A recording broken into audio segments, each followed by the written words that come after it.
Сәлем достар, мен адамзат тарихындағы ең ерекше кезеңдердің біріне келіп қалдым. Артымда Нұх пайғамбардың кемесі салынып жатыр. Адамдар алып ағаштарды кесіп, үлкен кемені тұрғызып жатыр. Көпшілігі мұның не үшін екенін, көп адамдар Нұхқа сенбейді. Олар аспан ашық тұрғанда неге мұндай үлкен кеме салынып жатқанын түсінбей жатыр. Бірақ Нұх адамдарға үлкен тасқын келетінін ескертіп келеді. Ал мен дәл осы тарихи сәттің ортасында тұрмын. Қараңыздаршы, жануарлар екі-екіден осы жерге келе бастады.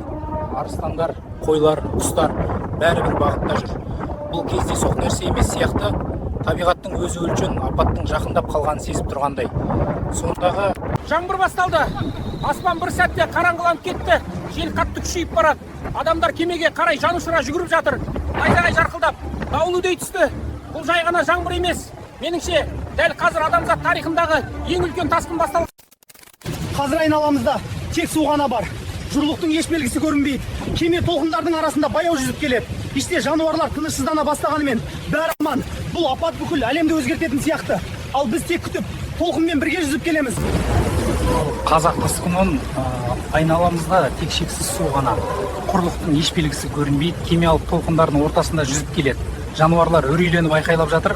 Ал арт жақта Нұх пайғамбар, оған Алла разы болсын, адамдарға бұйрық беріп бәрін рет. Көп адам